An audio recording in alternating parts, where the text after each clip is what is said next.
¿En qué lugar vivió la Santísima Virgen los últimos tiempos de su estancia en la tierra, cuando su dormición y asunción al cielo?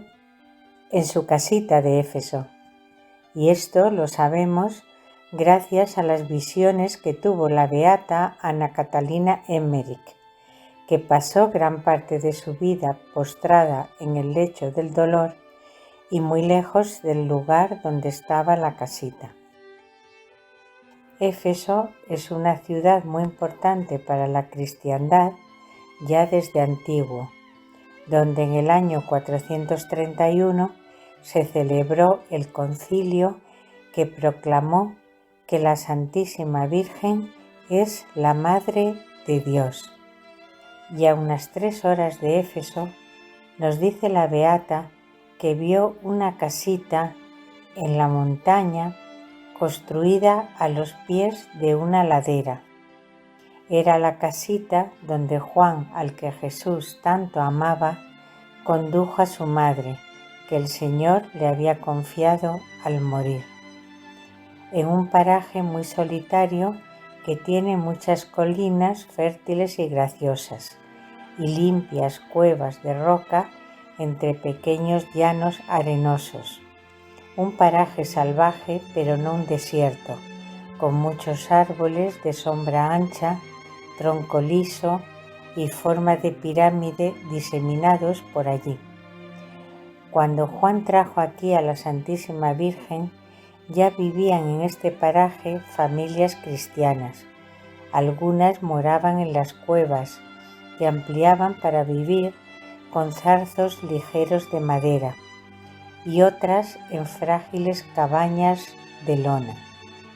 Se habían trasladado allí a causa de una violenta persecución, y como estaban refugiadas en las cuevas y lugares tal como les ofrecía la naturaleza, sus viviendas eran como de ermitaños.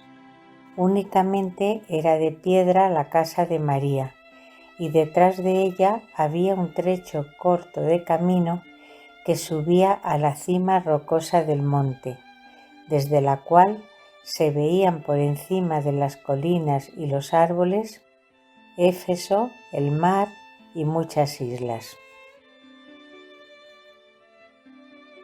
La casa de la Virgen fue descubierta en una expedición que se hizo el 27 de julio de 1891, siguiendo lo que decía la beata Ana Catalina, formada por el padre Jung, un sacerdote lazarista y 2 laicos. Fue promovida por el padre Paulin, vicenciano, ante la insistencia de una religiosa hija de la caridad, Sor Marie de Mandat-Grancey, que actualmente está en proceso de beatificación. ¿Cuál no sería la sorpresa de los expedicionarios cuando, estando en una montaña cercana a Éfeso y queriendo saciar su sed, fueron conducidos por un lugareño hacia un arroyuelo, junto al cual había una casa que coincidía con la descripción de Ana Catalina? En realidad eran las ruinas de una capilla, un lugar al que cada 15 de agosto, fiesta de la Asunción de María, por lo que les dijeron y desde tiempos inmemoriales, acudían en peregrinación muchas personas a la casa que llamaban la Puerta de la Santísima. Esto es, la casa donde la Virgen María habría pasado sus últimos días en la tierra, antes de ser asunta al cielo. En el ábside había una estatua de María Santísima, lo que corroboraba el hecho de que el culto del lugar como casa de la Virgen venía desde mucho tiempo atrás. Declarado como santuario mariano, la casa de María se convirtió en destino de millones de peregrinos hasta los tiempos actuales, entre ellos papas como San Pablo VI, San Juan Pablo II, quien después beatificaría a Ana Catalina, y también el Papa Benedicto XVI. Asimismo, es un lugar de peregrinación para musulmanes que, al igual que los cristianos, con la intercesión poderosa de Santa María de Éfeso, obtienen muchos milagros. A la entrada de la casa, una imagen de la Virgen, con los brazos extendidos, da la bienvenida a todo el que llega. ¿Cómo era la casita de la Virgen? Nos dice la beata Ana Catalina que tenía planta rectangular, con un ábside y chimenea. Estaba dividida en dos partes, como también ahora, por el hogar para la lumbre, que estaba colocado en el centro, donde ardía el fuego frente a la puerta en un hoyo del suelo, pegado a un muro desde el que había una especie de media chimenea. La parte delantera de la casa estaba separada de la de atrás por zarzos ligeros y móviles a ambos lados del hogar. En esta parte delantera, cuyas paredes eran bastante rústicas y estaban también un poco ennegrecidas de humo, vi a ambos lados pequeñas celdas formadas con biombos de zarzo. Cuando la parte delantera de la casa se utilizaba como salón, los biombos, a los que faltaba mucho para llegar al techo, se apilaban y se ponían a un lado. En estas celdas dormían la doncella de María y otras mujeres que la visitaban. A izquierda y derecha del hogar había unas puertas ligeras para pasar a la parte trasera de la casa, más oscura, y que estaba muy cómoda y limpiamente adornada. Cerrado con una cortina estaba el oratorio de María. En el centro del muro había un nicho con un recipiente que, girándolo como un sagrario, se podía abrir y cerrar al tirar de una cinta.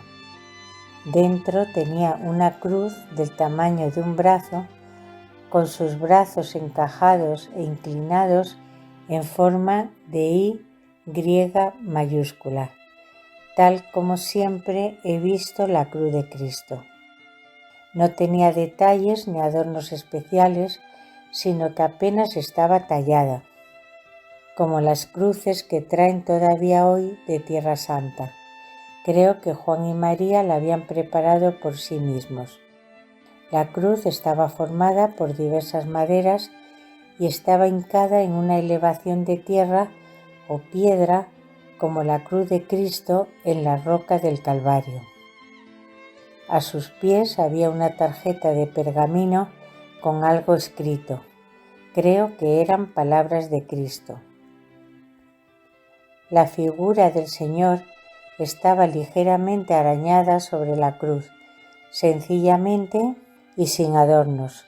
Sus líneas estaban untadas de color oscuro para poder distinguir la figura. La cruz tenía delante dos tarritos llenos de flores naturales. También vi un pañito junto a la cruz y tuve la percepción de que era el mismo con que la Santísima Virgen limpió la sangre de las heridas del cuerpo de su Hijo tras el descendimiento, pues al mirarlo me mostraron aquellos actos de su santo amor de madre. Al mismo tiempo sentí que ese pañito era con el que los sacerdotes limpian el cáliz cuando han bebido la sangre del Salvador que han ofrecido. Y me pareció que María hizo algo parecido al limpiar las heridas del Señor, pues al hacerlo sostenía el pañito de la misma forma que los sacerdotes. La vida de la Virgen en su casita de Éfeso, en sencillez, humildad y entrega a Dios hasta que Él decidiera llevarla, orando y rememorando la vida y pasión y muerte de su Hijo, en servicio a los demás y enseñando, consolando y guiando a los apóstoles y discípulos de Jesús. Ella, la primera evangelizadora, siempre dando gloria y alabanza a la Santísima Trinidad. Oremos con María.